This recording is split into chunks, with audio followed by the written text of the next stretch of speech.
Scientists have just completed the first genome-wide DNA sequencing of the most haunting collection of skeletons ever found in the Himalayas, and the results have rewritten everything we thought we knew. These are the bones of Roopkund Lake, a frozen glacial pool sitting at over 5,000 meters above sea level in the Indian Himalayas. Scattered around its shores are the remains of hundreds of human beings, men, women, and children, who died in this remote place over 1,000 years ago. For decades, mainstream science insisted the explanation was simple: a single catastrophic hailstorm, a doomed 9th century pilgrimage. The legend confirmed it. The bones seemed to agree. The case was closed. But the bones refused to cooperate. Because when modern genetics finally peered inside them, the story collapsed. And to understand why, we have to travel back to a forgotten morning in September 1942. September 2nd, 1942. A young Indian forest ranger named H.K. Madhwal was making the long climb up the eastern slopes of the Nanda Devi National Park. His assignment that day was unremarkable. He had been sent to collect alpine wildflowers from the high meadows above the tree line. His route would carry him toward the Junargali Pass, a remote notch in the Himalayan spine of northern India, at an elevation of over 5,000 meters. The air was thin. The temperature, even in September, was already below freezing. The silence at that altitude is something most people will never experience. No birds, no insects, no wind for minutes at a time. Just the sound of your own breathing and the crunch of ice beneath your boots. Madhwal followed the trail to its highest point, where a small glacial lake sat tucked beneath the rocky spine of the mountain. It was no more than 2 meters deep, mostly frozen, surrounded by shattered fragments of dark stone. And as he skirted the edge of the water, something at his feet caught his eye. A human skull. Empty eye sockets staring up at him from the rocks. He stepped closer. There was another, and another. Half buried in the ice, ribs and vertebrae and finger bones fused to the substrate. Strips of preserved hair still clinging to fragments of scalp. Pieces of leather, pieces of cloth. The slow horror dawning on him that this was not the remains of one unfortunate hiker or 2 or even 10. The valley was full of them. Madhwal descended the mountain in a panic and reported what he had found. But the timing could not have been worse. The world was at war. India, under British colonial rule, had been pulled into the conflict. And when the report finally reached colonial authorities, the first reaction was not curiosity. It was fear. The British believed they had just stumbled onto a secret Japanese invasion force, a unit that had attempted to cross the Himalayas to attack India from the north and perished in the snow. The idea was absurd. The location was 5,000 meters up a sheer alpine peak, kilometers from any usable route, with no weapons, no uniforms, no equipment of any kind. But the war delayed serious investigation for 14 years. And here's what made the mystery deeper. The discovery was not new. A British mountaineer named T.G. Longstaff had reported skeletons at this same lake in 1907. Earlier British surveys had noted the site as far back as 1898. And the local people of the surrounding villages had carried oral traditions about the lake for centuries, long before any Europeans set foot in the region. By the time scientists finally returned in 1956, the lake was about to give up its first secret, but every answer it offered would only deepen the riddle.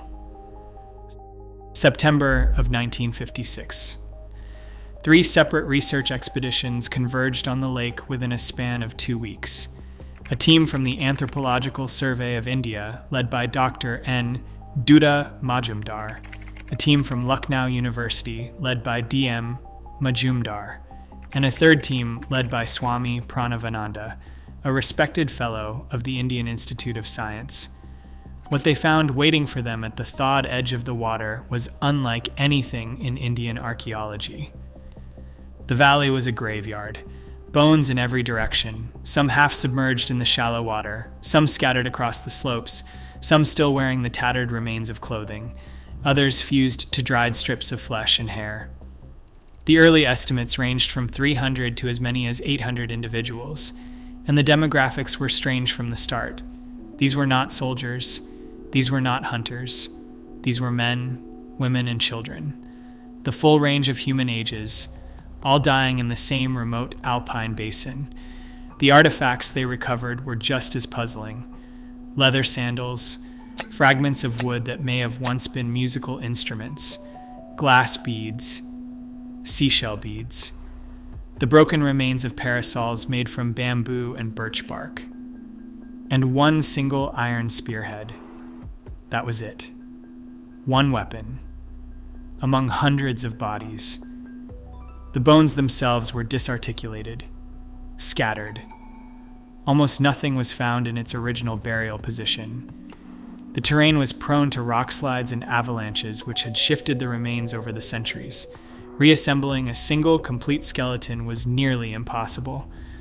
The teams gathered what they could and returned to their laboratories. And then came the first scientific breakthrough. Radiocarbon dating was, at the time, a brand new technology, pioneered only a decade earlier. The team applied it to the Roopkund bones. The result returned a date of roughly 850 CE, plus or minus 30 years. These people had died in the 9th century, more than 1,100 years before they were found. That single piece of information eliminated entire categories of theory overnight. The Japanese invasion theory collapsed instantly. So did several others that had been floated in the years leading up to the expedition. A doomed trade caravan headed for the Silk Road. A mass burial of plague victims dumped in a remote lake. A ritualistic mass suicide. Each theory was systematically dismantled by the evidence. There were no trade goods, no pack animals, no historical record of any plague burial of this size in the region, no weapons consistent with mass violence. Only one theory survived the elimination. The lake sat directly along the route of one of the most sacred pilgrimage paths in the Indian Himalayas, a journey performed in honor of the goddess Nanda Devi. And then came the local legend. A story so specific, so eerily aligned with the physical evidence on the bones, that for nearly 6 decades, it seemed to solve the mystery completely. The story has been passed down in the villages around the Trisul Massif for more than 1,000 years. A king named Raja Jastaval, ruler of the ancient kingdom of Kannauj, decided to undertake a sacred pilgrimage to the shrine of the goddess Nanda Devi. With him traveled his pregnant queen, Rani Balampa, his servants, his personal guard, a troupe of dancers and musicians, and a procession of attendants carrying every comfort a royal entourage could demand. Local priests warned him before he set out. The pilgrimage to Nanda Devi was sacred ground. No worldly indulgences, no music, no celebration. The goddess demanded humility. The king ignored them. As the procession climbed higher into the Himalayas, they brought their songs and their dances and their banquets with them. And the goddess, watching from the peak of the Trisul, grew furious. She unleashed her wrath upon them in a single terrible event. A storm descended on the procession without warning. The skies opened, and according to the legend, iron balls rained down from the heavens. The hailstones killed everything beneath them: the king, the queen, the unborn child, the dancers, the musicians, the guards. Every soul in the pilgrimage party died at the edge of the small glacial lake. Their bones were left there as a warning to anyone who would disrespect the goddess again. For most of the 20th century, this was treated as folklore, a colorful legend, a morality tale told by villagers. And then scientists examined the skulls more carefully. Of the skeletons recovered from the lake, 6 showed the same distinctive pattern of injury: blunt force trauma, concentrated on the crown of the head and the shoulders. Not the kind of wound caused by weapons, not the kind of wound caused by falls, not the kind of wound caused by avalanches or rock slides. The injuries were consistent with being struck from directly above by round, hard objects. Researchers calculated the size of the objects required to cause that kind of trauma. The answer was disturbing. Hailstones, roughly the size of cricket balls. Hail of that size is rare but documented. It can fall during the violent storms that form at extreme Himalayan altitudes. The evidence aligned with the legend with eerie precision. The site sat on a real pilgrimage route. Parasol fragments matched the kind still carried by modern pilgrims on the Nanda Devi Raj Jat, a journey that still takes place once every 12 years. Bone trauma matched the falling objects theory. Radiocarbon dating placed the deaths in the 9th century, exactly when the legend would suggest. For nearly 6 decades, the case was considered solved. A royal pilgrimage, a vengeful goddess, a catastrophic hailstorm. The story even crystallized into pop science articles, documentaries, and viral memes around the world. But the bones were hiding something nobody had thought to ask. And in 2019, when scientists finally extracted DNA from inside them, the entire story collapsed. In 2019, an international team of 28 researchers drawn from institutions in India, the United States, and Europe published the first genome-wide DNA analysis ever conducted on the Roopkund remains. The study was led by Adao Harney of Harvard University, working in the ancient DNA laboratory of geneticist David Reich. It was published in the journal Nature Communications. The team analyzed bone samples from 38 individuals. It was the first ancient DNA ever reported from India, and the results made no sense. The skeletons did not belong to a single group. They clustered into 3 genetically distinct populations. The first group, 23 individuals, carried ancestry consistent with present-day South Asians, but not from a single population. They came from many different regions across the Indian subcontinent. The second group, 14 individuals, carried ancestry most closely related to people of the Eastern Mediterranean, specifically modern Greece and Crete. The third group was a single individual whose DNA pointed to Southeast Asian ancestry, Mediterranean ancestry, in the Himalayas, in bones supposedly belonging to a 9th century Indian pilgrimage. David Reich, speaking for Harvard Medical School, called the finding striking. The result, he said, raised the question of how migrants from the Eastern Mediterranean with an ancestry profile extremely atypical of the region today came to die in this place. Adao Harney was more direct. Her team had not expected this. It was, in her words, definitely not expected. And then came the second discovery. Radiocarbon dating was applied to each of the 3 genetic groups separately. The results were unambiguous. The South Asian group had died around 800 CE, fitting the pilgrimage legend almost perfectly. But the Mediterranean group and the lone Southeast Asian individual found among them had died approximately 1,000 years later, around 1800 CE. These were not the bones of a single event.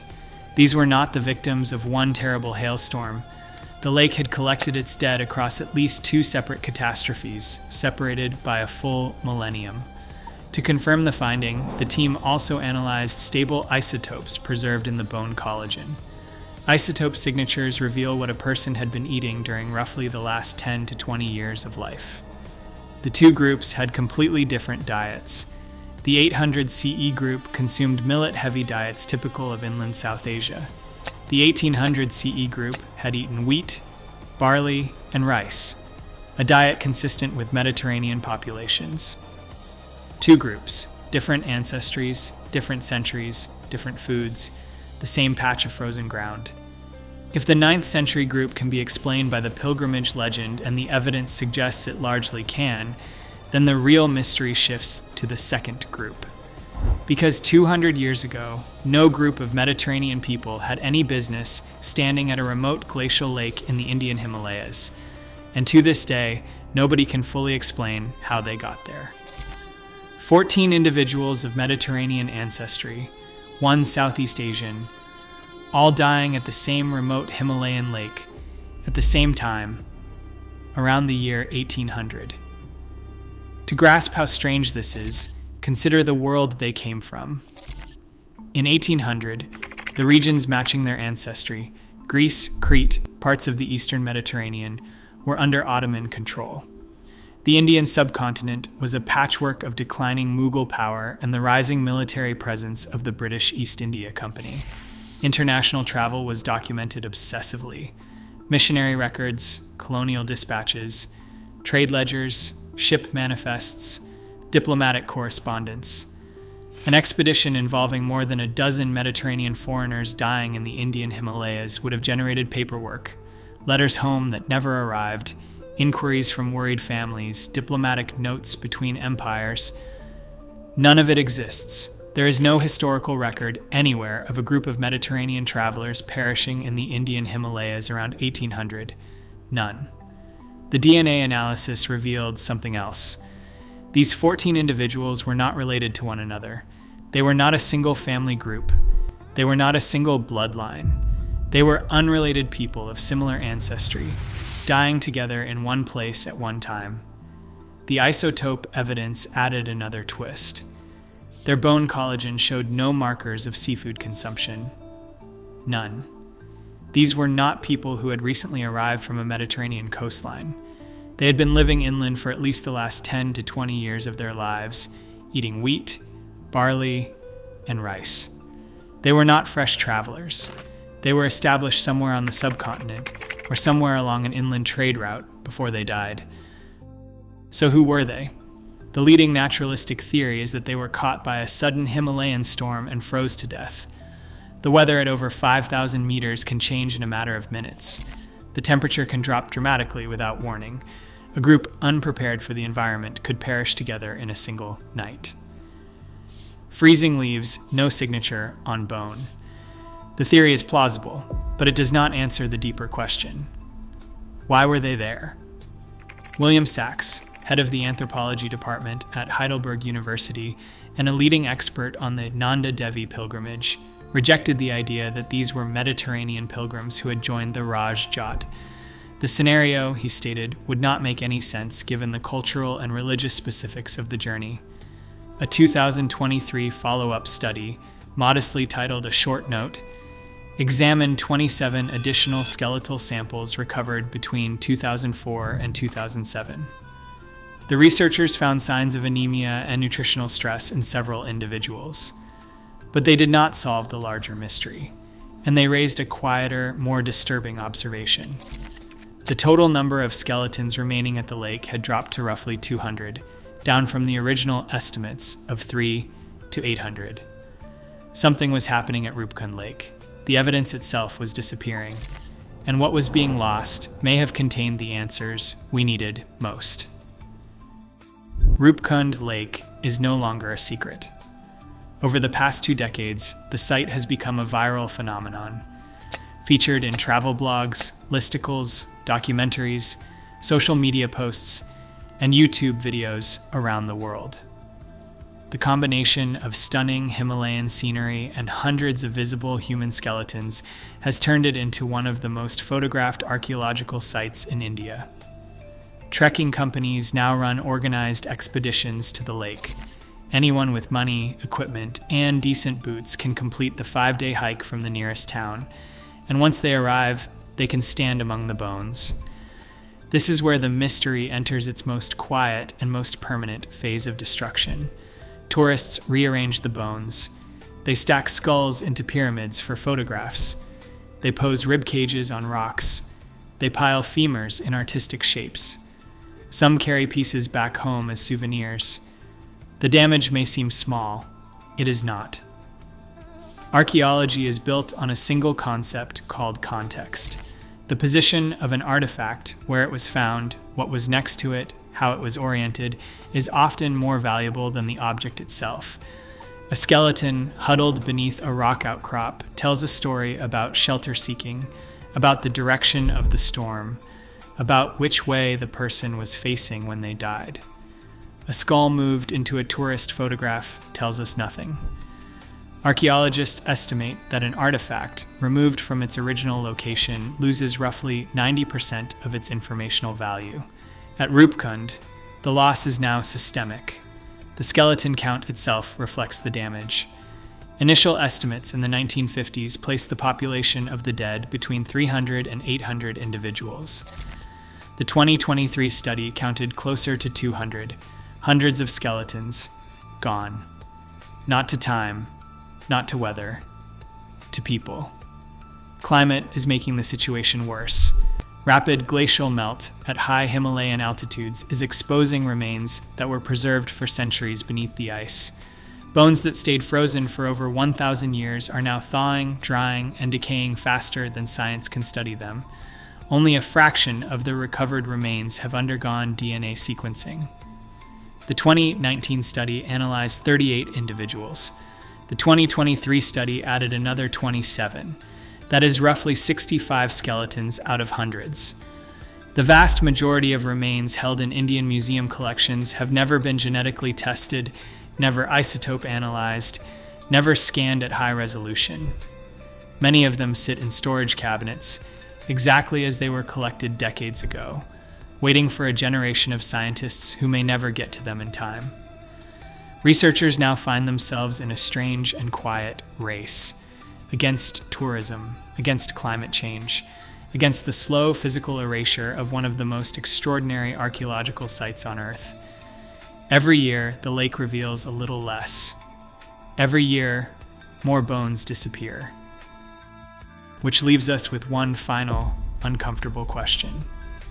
If we already know this much, and the story keeps getting stranger each time we look, what is the lake still hiding? What we know now is this. The Roopkund dead are not one group. They are not one event. They are not one century. They are at least 3 populations, separated by 1,000 years of history, united only by the same patch of frozen ground. The 9th century pilgrims may have died exactly as the legend says, struck down by a sudden hailstorm on a sacred journey. But the Mediterranean travelers who arrived 800 years later remain entirely unexplained. Who they were, why they came, what brought them to die at 5,000 meters in the Indian Himalayas, none of it has been answered. Roopkund Lake is melting. The bones are being moved. The stories they carry are slipping into silence. And somewhere beneath that frozen surface, the answer to one of the strangest mysteries in modern archaeology may still be waiting. If you found this story as fascinating as we did, consider subscribing.